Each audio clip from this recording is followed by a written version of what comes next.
The organization Planned Parenthood teaching teenagers at a California high school to choose their gender.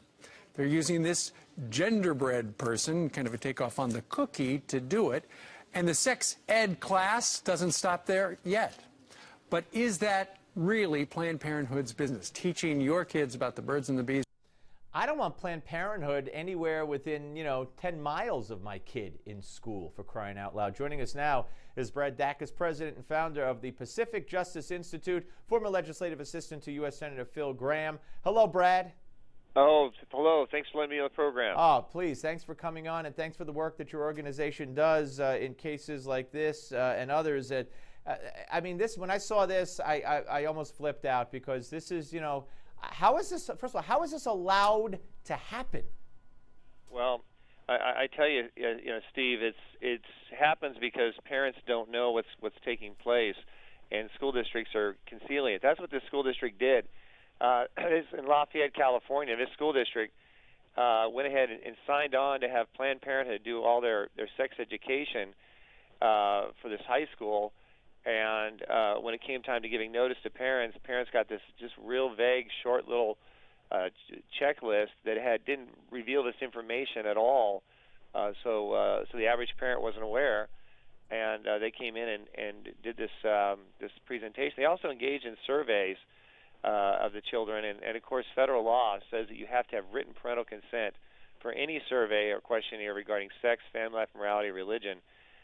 So they've got definitely some answering to do on behalf of and we're pushing them to answer these questions on behalf of the parents.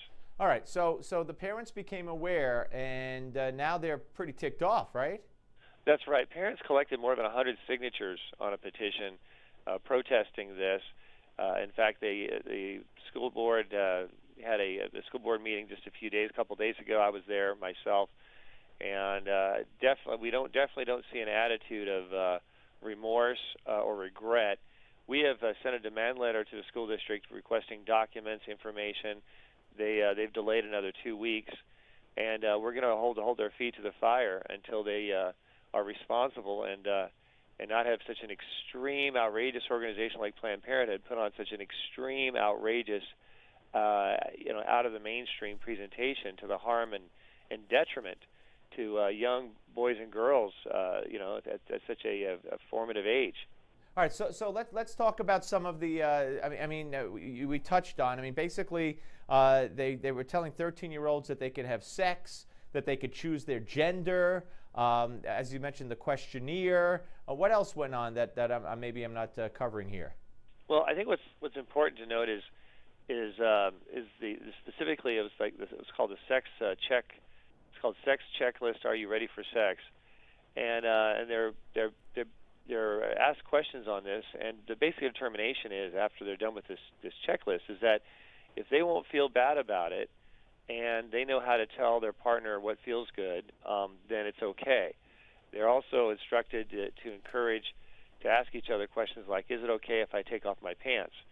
And to bring civility into it, I guess. And so they're so explicit in the indoctrination into this immoral decision choice and lifestyle choice that's going to have tremendous ramifications. Absolutely.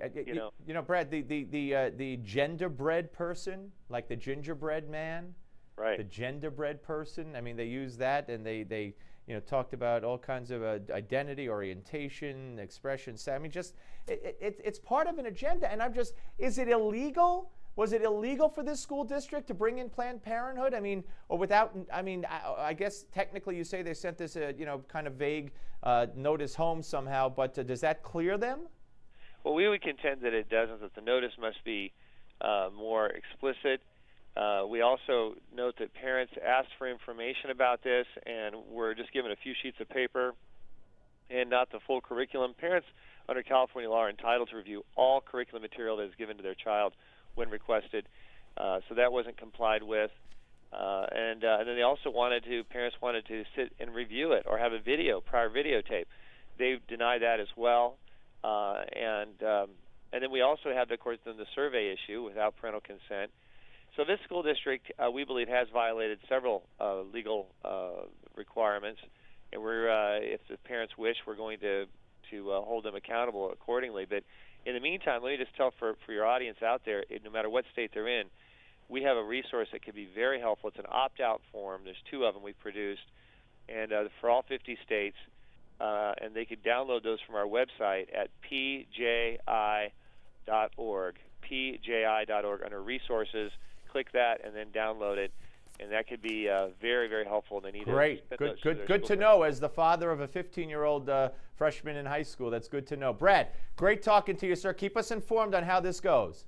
Oh, you bet we will. Thank you for your Thank you, program. Brad. Okay, when we come back, folks, former Navy SEAL Jonathan Gilliam. Don't go away.